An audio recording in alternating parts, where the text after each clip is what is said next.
এ মুসলমানের মুখে থাকবে দাড়ি, অন্তরে ঈমান থাকবে না। এ মুসলমান নামাজ পড়বে, অন্তরে ঈমান থাকবে না।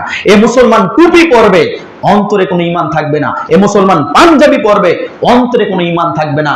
এ মুসলমান সব ভালো কাজ করবে, তবুও অন্তরে কোনো ঈমান থাকবে না। এ মুসলমান ঈমানকে হরণ, ঈমানকে একেবারেই বিসর্জন দিবে, ঈমানকে একেবারেই বিক্রি করে ফেলবে ওই ইহুদি এবং খ্রিস্টানের নিকটে। যেভাবে এখন আমার যুবক সমাজ, এখন আমার মুরব্বী সমাজ যেভাবে তাদের ঈমানকে ওই ইহুদি এবং খ্রিস্টানদের নিকটে বিক্রি করেছে। কিভাবে বিক্রি করলো? নিজের জমি বিক্রি করে 7 কিলোমিটার রাস্তা, 7 কিলোমিটার দূরত্বে একটা পতাকা তৈরি করছে, নিজের জমি বিক্রি করে, নিজের গরু বিক্রি করে, স্ত্রীর গহনা বিক্রি করে, জার্সি কিনেছে, একটা অটো গাড়ি কিনেছে, গাড়ি কেনার পরে সেই গাড়িটা তার প্রিয় দলের রং দিয়ে রাঙিয়ে দিয়েছে। নিজের অর্থ খরচ করে ওই ইহুদি এবং খ্রিস্টানদের দেশের পতাকাকে এত বড় করতেছে। নিজের অর্থ খরচ করে জমি বিক্রি করে, কয়েক বিঘা জমি বিক্রি করে, এরকম ভাবে ইহুদি এবং খ্রিস্টানদের ভালোবাসা অন্তরে লালন করতেছে। আপনি বুঝতে পারতেছেন না? যে ঈমান আপনাকে নামাজে নিয়ে আসে এবং ওই ঈমানেই রাত 1টার মধ্যে প্রিয় দলের খেলা হলে রাত 1টার মধ্যে উঠে গিয়ে আপনি খেলা দেখতে যান, আপনি মনে করছেন আপনি ঈমানদার? ভুল সিদ্ধান্ত, ভুল হিসাব। জীবনে কোনোদিন রাত 3টায় উঠে আপনি সালাত আদায় করেননি। প্রিয় দল আর্জেন্টিনা ব্রাজিলের খেলা হলে রাত 3টা কেন, রাত 3:30 হলে উঠে গিয়ে আপনি টিভির সামনে বসে গেছেন। কোনদিন ফজরের সময় আপনাকে জাগানো যায়নি। ফজরের আজান হয়ে গিয়েছে, সকাল হয়ে গিয়েছে, রোদের তাপ, তারপর আপনি ঘুম থেকে উঠেছেন। প্রিয় দলের খেলা হচ্ছে, অন্তরে লালন করছেন আর্জেন্টিনা, অন্তরে লালন করছেন ব্রাজিল, অন্তরে লালন করছেন ফ্রান্স, অন্তরে লালন করছেন জার্মানি, অন্তরে লালন করছেন ইহুদি খ্রিস্টান। চিন্তা করবেন না, কিয়ামতের মাঠে এই সকল ইহুদি খ্রিস্টানদের সাথেই আপনার উঠা বসা হবে। সম্মানিত উপস্থিতি, অন্তরে যেটাকে লালন করলেন ওইটা আপনাকে আর মুখে বলার প্রয়োজন নেই যে আমি ইহুদি হয়ে গেলাম, আমি খ্রিস্টান হয়ে গেলাম। আপনি অটোমেটিক ইহুদি এবং খ্রিস্টান হয়ে গেছেন। তা না হলে নবী মুহাম্মদ সাল্লাল্লাহু আলাইহি ওয়াসাল্লাম এই কথা কখনো বলতো না, তাবুদুল কাবাইরি উম্মতি বিল মুশরিকিন, আমার উম্মত ইহুদি এবং খ্রিস্টানদের সাথে, মুশরিকদের সাথে মিলে যাবে। মুশরিকদের সাথে মিলে যাবে মানে এ কথা আপনি বুঝতে পারেননি।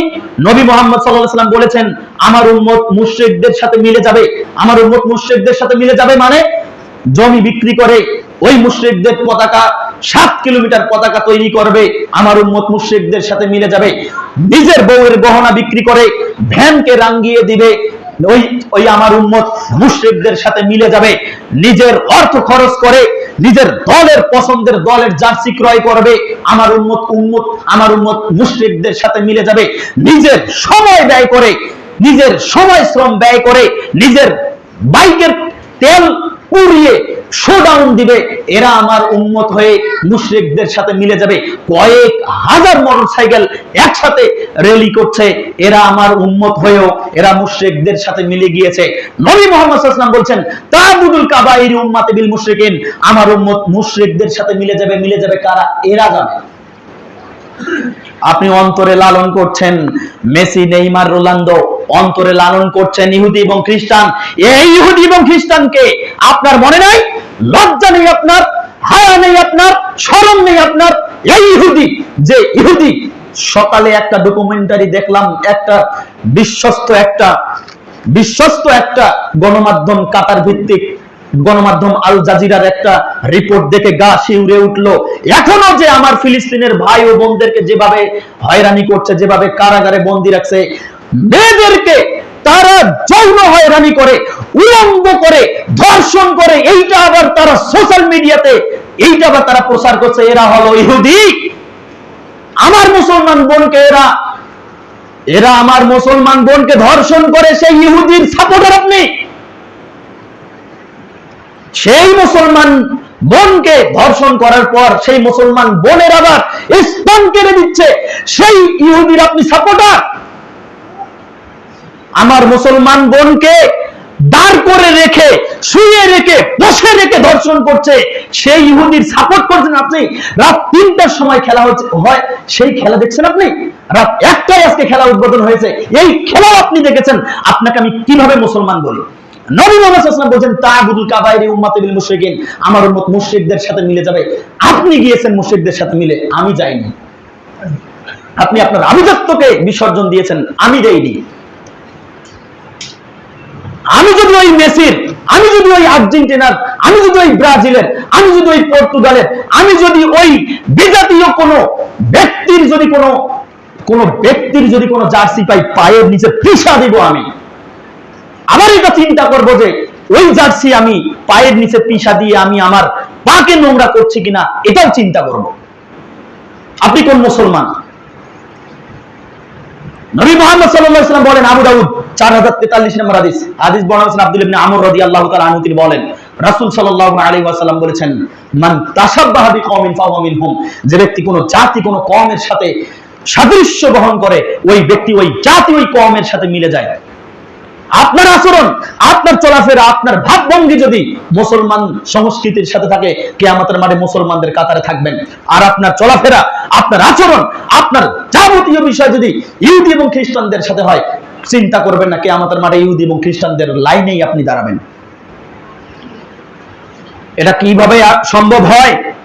কিভাবে সম্ভব হয়? নিজে বাপের টাকায়, নিজের উপার্জিত টাকায়, নিজের পরিশ্রমের টাকায় কিভাবে আপনি একটা ইহুদি এবং খ্রিস্টানদের মতো দেশের, যারা আমাদেরকে সব সময় ঘৃণা করে, আমাদেরকে সব সময় পদদলিত করার চেষ্টা করে, যারা ইহুদি এবং খ্রিস্টানরা মুসলমানদের কখনো বন্ধু হতে পারে না, তারা মুসলমানদেরকে সব সময়, আমি যদি আদর্শ পরিবার নিয়ে এখানে কোনদিন খুতবা দিয়েছি বলে আমার মনে হচ্ছে না, যদি আদর্শ পরিবার নিয়ে কোনদিন খুতবা দেই, তাহলে সেদিন আমি আপনাদেরকে প্রমাণ করে দিব কিভাবে আপনার দৈহিক ক্ষমতা, মানসিক ক্ষমতা, আপনার ব্রেন, কিভাবে আপনার পরিবার কি অবস্থাতে কারা কি কুচক্রি করে, এগুলো আপনার আমার মুসলমানদের পরিবার, মুসলমানদের শারীরিক ক্ষমতা, মুসলমানদের নলেজ, মুসলমানদের জ্ঞান কিভাবে তারা লেস করে দিচ্ছে, এটা আমি আদর্শ পরিবার নিয়ে যদি কোনোদিন বক্তব্য দিই, তাহলে সেদিন এটা আমি স্পষ্ট করব।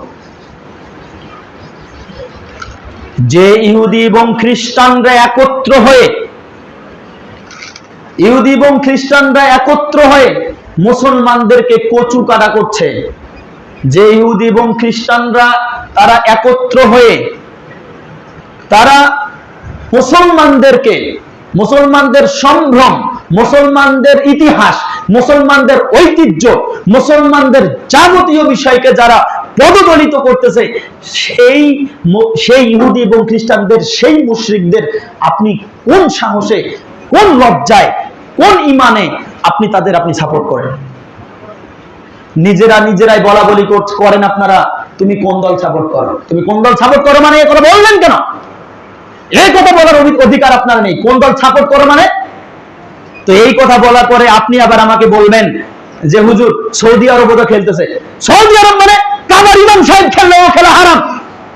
কাবার যত ইমাম আছে সকল ইমাম যদি ওই খেলা খেলে, তারপর ওই খেলা হলো হারাম। এটা হলো জুয়া, এটা হলো বাজি, এটা হলো জুয়া, এটা হলো বাজি, এটা হলো হারাম। আল্লাহ তাআলা বলছেন সূরা মাইদা এর 91 নম্বর আয়াত, ইন্নামাল খামরু ওয়াল মাইসিরু ওয়াল আনসাবু ওয়াল আজলাম রিজসুম মিন আমালিশ শয়তান। নিশ্চয়ই মদ, জুয়া, ভাগ্য নির্ধারণ স্বর এবং মূর্তি পূজা এগুলো হলো শয়তানের আমল, এগুলো হলো অপবিত্র। রিজসুন মিন আমালিশ শয়তান, এগুলো শয়তানের কাছ থেকে আসে, এই আমল শয়তানের কাছ থেকে আসে। ফাস্তানিবু, আল্লাহ তাআলা বলছেন এগুলো থেকে দূরে থাকো। এটা কি জুয়া নয়? যদি এই খেলা জুয়া হয়ে থাকে, 812 কোটি সামথিং, যে দল জিতবে এত টাকা পাবে। 812 কোটি, কত লক্ষ কত হাজার টাকা জানি, আমি গতকালকে দেখেছি, আমার মনে নেই, তবে এটা মনে আছে 812 কোটি টাকা যে দল জিতবে সে দল পাবে। তো এই টাকা আসলো কোথা থেকে? এই টাকাকে অর্গানাইজ করে ফিফা, অর্গানাইজ করে যে সকল দল খেলে তাদের কাছ থেকে এই টাকাগুলো নেয়। নিয়ে এরপরে তারা তাদের এইটা সম্প্রচার করবে, তারা সংস্কার করবে, আরো কত কিছু করবে, তাদের যত কিছু খরচ আছে সবকিছু খরচ রেখে বাদ দিয়ে আবার এইটাকে আবার যারা জিতবে তাদের জন্য এইটা বরাদ্দ রাখে। এটা কি জুয়া নয়? আপনাকে আমি বুঝাইতে পারিনি যে এটা জুয়া। একজন জিতবে আরেকজন হারবে। যদি আপনি এদিকে এক পক্ষ হন, এদিকে এক পক্ষ হন, এদিকে 10 টাকা এদিকে 10 টাকা, যে জিতবে সে 20 টাকা নেবে। এটা হলো জুয়া। এই জুয়া খেলছে, আর ওই জুয়া আপনি দেখছেন মোবাইলে, টিভিতে, ওই জুয়ার আলোচনা করছেন, ওই জুয়ার আলোচনা যেখানে হচ্ছে সেখানে বসে আছেন। প্রত্যেক মুহূর্তে আপনি হারামের সাথে লিপ্ত আছেন, প্রত্যেক মুহূর্তে। কার কাছে ফতোয়া নেবেন নিয়ে নেন। আমি বলে গেলাম আপনাদের প্রতিনিধি হিসাবে, আমি আপনাদের ইমাম সাহেব হয়ে বলে গেলাম, এক খেলার গল্প যেখানে হবে, যে খেলা যেখানে দেখা হবে, যে টিভিতে দেখা হবে, যেভাবেই ব্যবস্থা করা হবে, যারাই আয়োজক হবে, সেটা হতে পারে গ্রাম পর্যায়ে, উপজেলা পর্যায়ে, জেলা পর্যায়ে, রাষ্ট্রীয় পর্যায়ে। রাষ্ট্র যদি এটা ব্যবস্থা করে, যদিও বা তারা বলেছে রাষ্ট্রীয়ভাবে সারা বাংলাদেশে সম্প্রচার করা হবে, বিভিন্ন রকম প্রজেক্টর দেওয়া হবে কিনা, এরকম একটা তারা ইয়া করেছে। প্রত্যেকেই হারামের সাথে লিপ্ত হবেন। এটা জুয়া। জুয়া যেখানে চলে সেখানে অবস্থান করা হলো হারাম। অতএব সাবধান। খেলা শুরু হয়ে গিয়েছে, ওয়ার্ল্ড ফিফা খেলা শুরু হয়ে গিয়েছে। কোনোভাবে আপনার একটু সময় যেন সেখানে ব্যয় না হয়, এজন্য জোরালো অনুরোধ থাকবে। মুসলমান দাবি করলে এ ধরনের কোন খেলায়, জুয়ায় আপনি অবস্থান করতে পারবেন না। নবী মুহাম্মদ সাল্লাল্লাহু আলাইহি ওয়াসাল্লাম বলেন, যদি কেউ জুয়া না খেলে, এমনি বলে যে চলো জুয়া খেলি, ওই যে দাবা খেলা আছে না, দাবা খেলা সম্পর্কে বলছে, যদি কেউ বলে যে দাবা খেলি, এইটা যদি কেউ বলে, তাহলে তার হাতকে সে শুয়োরের রক্তের সাথে মানে রঞ্জিত করলো। নাউজুবিল্লাহ বললেন না? তো কি শুয়োরের রক্ত কি? আমি তো নিজেই আমার শরীরের মধ্যে শুয়োরের রক্ত, আমার নিজেই তো আমার শরীরের মধ্যে কুকুরের রক্ত বহন করতেছে, আমি তো নিজেই তো কাফের মুশরিকের রক্ত বহন করতেছে। তো শুয়োরের রক্ত আমার লাগলো, তাতে আমার কি কোনো একটা, আপনাদের মাঝে কোনো ধরনের আলাদা এক্সপ্রেশন আমি পাইলাম না এই কথা শোনার পরে। শুয়োর কি আপনি জানেন? কোনো এক্সপ্রেশনে নাই আপনাদের। যখনই বললাম নবী মুহাম্মদ সাল্লাল্লাহু আলাইহি ওয়াসাল্লাম বলছেন যে জুয়া খেলো, এই কথা, আসো জুয়া খেলি, আসো দাবা খেলি, এই কথা বলে সে তার হাতকে শুয়োরের রক্তের সাথে রঞ্জিত করলো। আপনাদের কোনো এক্সপ্রেশনে নেই। একটু মনও খারাপ হইল না কথাটা শুনে? একটু নাউজুবিল্লাহ আপনারা বললেন না? তার মানে কি মানুষ, গরু, ছাগল সবাই এখন একই। আল্লাহ তাআলা বলছেন সূরা আরাফের 181 নম্বর আয়াত, 179 নম্বর আয়াত, লাহুম কুলুবুন লা ইয়াফকাহুনা বিহা, যাদের অন্তর আছে বুঝার কোনো ক্ষমতা নেই। ওয়ালাহুম আয়ুনুন লা ইবসিরুনা বিহা, তাদের চক্ষু আছে দেখেও সঠিকটা দেখার তাদের কোনো ক্ষমতা নেই। ওয়ালাহুম আযানুন লা ইয়াসমাউনা বিহা, তাদের কর্ণ আছে, কান আছে, শুনেও না শোনার ভান করে থাকে, মানে বুঝ শোনায়, শুনেও শোনার কোনো ক্ষমতা নেই। উলাইকা কাল আনাম, এরা হলো চতুষ্পদ জন্তু না, এরা হলো শুকুর, কুকুরের ন্যায়। বালহুম আযাল, আল্লাহ তাআলা বলেন বরং এরা তার চেয়েও জঘন্য। আজকের বক্তব্যের পর যদি কোনো ব্যক্তি এখানে শুনতেছে, শোনার পর যদি কোনো মুসলমান তাদের ওই ধরনের কোন জুয়ার সাথে সময় দেয়, সংশ্লিষ্টতা থাকে, তাহলে তাকে আর মানুষ বলার কোনো সুযোগ নেই, এ হলো শুয়োর। বরং আল্লাহ তাআলা বলেন এই শুয়োরের চেয়েও জঘন্য। কোরআন খুলবেন সূরা আরাফ 179 নম্বর আয়াত। আমার উপর ক্ষিপ্ত হওয়ার কোনো প্রয়োজন নেই, সম্মানিত উপস্থিতি। অতএব যে কোনো মূল্যে ইহুদি এবং খ্রিস্টানদের বিরোধিতা করতে হবে, যে কোনো মূল্যে ইহুদি এবং খ্রিস্টানদের বিপরীতে থাকতে হবে। ইহুদি এবং খ্রিস্টানদের বিপরীত আপনি বুঝেন, আপনি যে নবীর উম্মত হয়ে এসেছেন, সেই নবী দেখেন পজিটিভ ভাবে কিভাবে ইহুদি এবং খ্রিস্টানদের বিরোধিতা করে। একটা উদাহরণ দেই, মুহররমের রোজা ইহুদিরা রাখে, কারণ মুসা আলাইহিস সালাম রাখতেন, এজন্য মুসা আলাইহিস সালাম ফেরাউনের কবল থেকে রক্ষা পেয়েছেন, এর শুকরিয়া বাবদ ইহুদিগণ এই রোজা রাখে। তো মুহাম্মদ সাল্লাল্লাহু আলাইহি ওয়াসাল্লাম মদিনায় গেলেন, গিয়ে দেখেন ইহুদিরাও রাখে, মুসলমানরাও একটা রাখে। মুহাম্মদ সাল্লাল্লাহু আলাইহি ওয়াসাল্লাম কি বললেন? আগামী বছর বেঁচে থাকলে আমি 9, 10 অথবা 10, 11 রাখবো। বিরোধিতা করছে, ভালো কাজে বিরোধিতা করছে। আর আপনি আর আপনার দেশের মুসলমান 7 কিলোমিটার পতাকা তৈরি করে, ও কি মুসলমান? আপনার দেশের মুসলমান বউয়ের গহনা বিক্রি করে, একটা অটো কিনে, আর এই অটোর মধ্যে আর্জেন্টিনার মানে পতাকা রাঙ্গিয়ে দেয়। এ হলো মুসলমান? আপনি আমাকে তাকে মুসলমান শেখাচ্ছেন? এ দেশের মুসলমান জমি বিক্রি করে অনেক কয়েক কিলোমিটার পর্যন্ত পতাকা লাগিয়ে দিয়েছে ইয়ার মধ্যে, এই রাস্তার মধ্যে। এ কি মুসলমান? নবী মুহাম্মদ সাল্লাল্লাহু আলাইহি ওয়াসাল্লাম বিরোধিতা করেছেন, আপনি তো তাদেরকে সহযোগিতা করছেন। গত ফিফার মধ্যে কোন জানি এক জেলার মধ্যে জার্মানির রাষ্ট্রদূত এসেছিলেন, আপনারা সংবাদটা পাবেন। জার্মানির রাষ্ট্রদূত এসে তার সাথে কোলাকুলি পর্যন্ত করেছে, তাকে অনুদান পর্যন্ত দিয়েছে, 3.5 কিলোমিটার পর্যন্ত এই পতাকা তৈরি করছে। এবার জমি বিক্রি করে 7.5 কিলোমিটার করছে। একে মুসলমান বলবেন? একে নবী মুহাম্মদ সাল্লাল্লাহু আলাইহি ওয়াসাল্লামের উম্মত কিভাবে আপনি বলেন যে নবী মুহাম্মদ সাল্লাল্লাহু আলাইহি ওয়াসাল্লাম ইহুদি এবং খ্রিস্টানদের বিরোধিতা করছে, আর ইহুদি এবং খ্রিস্টান থেকে সহযোগিতা করছে? আপনি আমাকে মুসলমানিত্ব দেখাচ্ছেন? আপনার বাড়ির উপরে ব্রাজিলের পতাকাটা লাগিয়ে দিয়েছেন, আপনার বাড়ির উপরে গাছের উপরে, আমের গাছের উপরে, বিভিন্ন গাছের উপরে আপনি আর্জেন্টিনার পতাকাটা লাগিয়ে দিয়েছেন, ওই ইহুদি এবং খ্রিস্টানদের পতাকা লাগিয়ে দিয়েছেন, আর আপনি আমাকে বোঝাচ্ছেন যে আপনি মুসলমান। অসম্ভব, আপনি মুসলমান হতে পারেন না। আমার নবী মুহাম্মদ সাল্লাল্লাহু আলাইহি ওয়াসাল্লাম বলেন, তা'বুদুল কাবাইরি উম্মতি বিল মুশরিকিন, আমার উম্মত মুশরিকদের সাথে মিলে যাবে। আপনি মুশরিক, আপনি মুশরিক, যে কোনো মূল্যে আপনি মুশরিক। সম্মানিত উপস্থিতি, এজন্য বলছি যে কোনো মূল্যে ইহুদি এবং খ্রিস্টানদের বিরোধিতা করতে হবে, করতেই হবে। আজকে গিয়ে যদি ঈমান থাকে, যে জার্সি কিনেছেন সে জার্সি পুড়ে ফেলবেন, আগে পায়ের মধ্যে পদদলিত করে তারপর পুড়ে ফেলবেন। এরা হলো ইহুদি, এরা হলো খ্রিস্টান। যে পতাকা কিনছেন, যে পতাকা উপরে ঝুলিয়েছেন, পতাকা উপরে ঝুলাতে গিয়ে আমার দেশের তরুণ বিদ্যুৎ শক খেয়ে মরে গিয়েছে। ওখানে দেখা হবে কিয়ামতের মাঠে ইনশাআল্লাহ। এ তো খুব ভালো কাজ করতে গিয়ে মারা গেছে না? পতাকা লটকাতে গিয়েছে গাছের উপরে, বৈদ্যুতিক তার ছিল, শক খেয়ে ওখানে মারা গিয়েছে। তো নবী মুহাম্মদ সাল্লাল্লাহু আলাইহি ওয়াসাল্লাম বলছেন, যে ব্যক্তি যে হালতে মারা যাবে ওই ব্যক্তি ওই হালতে উঠবে। বলেন তো এখন এ কোন হালতে উঠবে? এ কি মুসলমানের হালতে উঠবে? সাবধান, আপনাদের যাদের সন্তান এই কাজ করছে, আজকে এখান থেকে যাওয়ার পরে সিদ্ধান্ত হবে ওগুলোকে পুড়ে ফেলতে হবে। কোনো কথা নাই, আগে পুড়ে ফেলতে হবে।